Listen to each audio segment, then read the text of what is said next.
Taking it easy today, RC drivers. We're going to talk some tires. Yesterday was a crazy day for me. I put up that Traxxas Mini XRT video on the RC Driver Online channel. I'll have a link up above. Definitely check it out. But that video was well over 200 little clips that I had to put together. Put a lot of effort into this stuff, and today I just need to relax. And you know what? Trying out some new tires is definitely a good way to relax. These are from Upgrade RC. They may look a little familiar. They're the Street Radials and the Dirt Claws 2.8s, and I've shown these before on the RC Driver channel. These, however, are belted. So if you are looking for a tire that doesn't expand when you're accelerating, that's when you move over to a belted tire. And there's times where you want a belted tire. There's times where you don't want a belted tire. One of the times where you want a belted tire is, let's say you're running in the street and you don't want that tire expansion.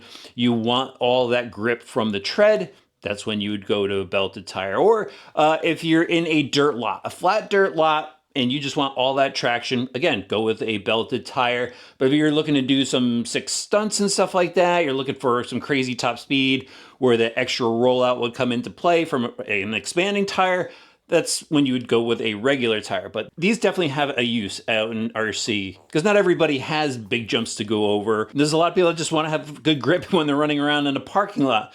So obviously Upgrade RC makes a lot of option parts for cars. They're really, amping things up in the tire world. And we've seen these before. I'll just give you guys a couple close-ups.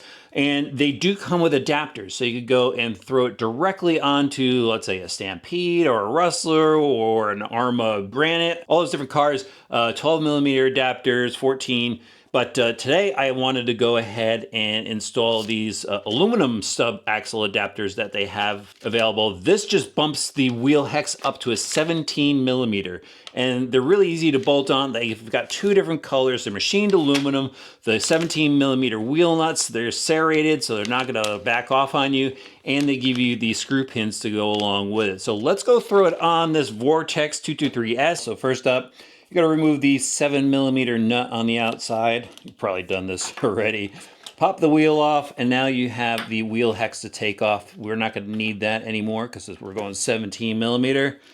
We'll slide this tool out. It's just a 1.5 millimeter hex driver, and I think it's just a pressure. It's just a pressure screw. Pop that stock pin out. Now, grab one of your new wheel hexes. And it actually threads on. I thought this was pretty cool. And you get it to where you tighten it down, and then you might have to back off just a little bit for this screw pin to go through. This is a 2 millimeter, so I gotta swap out the tool again. And then we'll just screw this in. Can't see what I'm doing here. Screw this in. A little bit of a tight fit. There we go. Then you just get to throw your wheel on. No adapters needed from the wheel bag. Throw your 17 millimeter nut on. Of course, need a 17 millimeter driver here to tighten that down. Look how cool that looks now. That looks really good. So with the street tires on, I'm just hitting the parking lot today, guys. Got to sit on the back of the Jeep and just have some fun. Love this 223S. Turn down my steering dual rate just so I don't oversteer this thing. Oh, that thing is definitely diffing out. But these tires got some grip. I didn't make any suspension adjustments or anything. Whoa, little bicycle action. Good thing I turned that dual rate down. You can see those tires aren't growing. Because of that, it is quite twitchy. This is what it's all about. This is what I love. Just chilling out, shredding some tires. Problem with sitting in a Burger King parking lot is now I want to go get a burger. Turn my dual rate up a little bit more. Got to get some steering back into it. It's a little too much, but these tires have some grip. Truck does look good with those 17 millimeter hexes on, right? Stadium Truck Road Course Racing. What do you think about that? These tires got grip. They're not growing. Belted is working perfectly. Upgrade's definitely going to be one of those companies to look out for. If you're interested in any of their stuff, I'll have links to them in the video description below. Let me know what you think about the tires.